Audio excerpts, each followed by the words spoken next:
علی من لا نبی بعدہ وعلی آلہ و اصحابہ الذین اوفوا عہدہ اما بعد۔ اصول حدیث پر سبق چل رہا تھا، تو میں نے تفصیل سے عرض کیا تھا کہ ہمارے اصول حدیث کے سبق میں ایک کتاب کا آغاز ہے جس کو فاتحۃ الکتاب کہتے ہیں، پھر اس کے بعد ایک مقدمۃ الکتاب ہے، پھر 5 ابواب ہیں، اور آخر میں پھر خاتمۃ الکتاب ہے۔ اب باب اول شروع کرتے ہیں، اور باب اول 7 فصول پر مشتمل ہے۔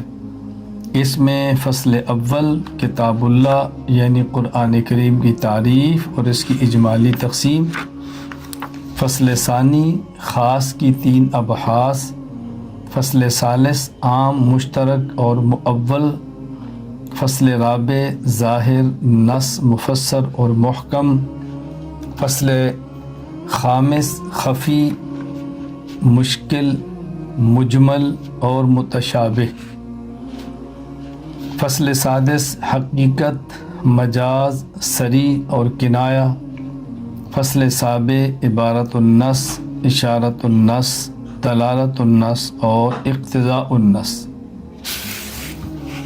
آج ہم فصل اول پر بات کرتے ہیں۔ فصل اول میں بنیادی طور پر 2 باتیں بیان کی جائیں گی۔ نمبر 1 کتاب اللہ یعنی قرآن کریم کا معنی، قرآن کریم کی تعریف۔ نمبر 2 کتاب اللہ کی قرآن کریم کی اجمالی تقسیم۔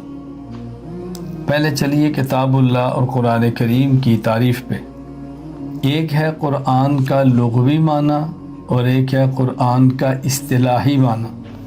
قرآن کے لغوی معنی ہونے کا مطلب یہ ہے کہ قرآن کریم کے نازل ہونے سے پہلے بھی قرآن کا لفظ جب عربی زبان میں بولا جاتا تو اس کا معنی کیا ہوتا، یہ ہے لغوی معنی۔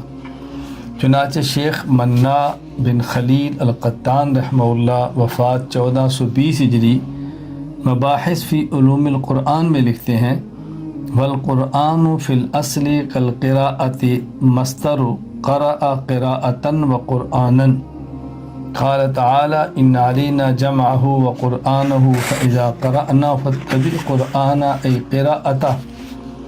قرآن کریم کا لغت میں معنی یہ قراءتن کی طرح مصدر ہے، تو جس طرح قراءتن کا معنی ہوتا ہے پڑھنا، اسی طرح قرآن کا معنی بھی ہے پڑھنا۔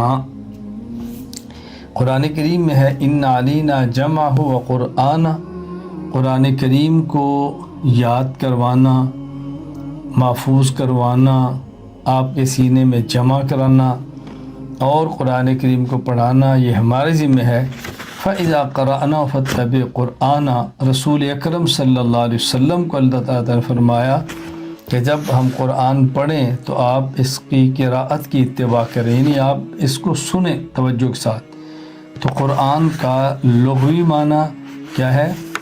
قراءتن، پڑھنا۔ اسی طرح قرآن کا ایک لغوی معنی ہے جمع کرنا، چونکہ قرآن کریم بالحم سے لے کر بالناس تک جمع کیا گیا ہے، اس لیے اس کو بھی قرآن کہا جاتا ہے۔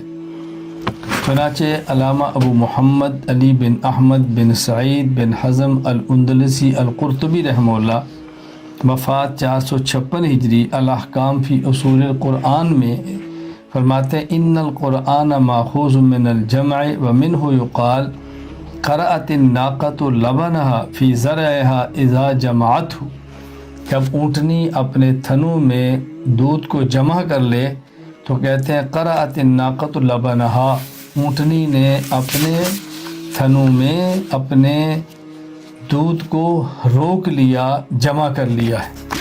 یہ تو قرآن کریم کا لغوی معنی ہے پڑھنا اور جمع کرنا۔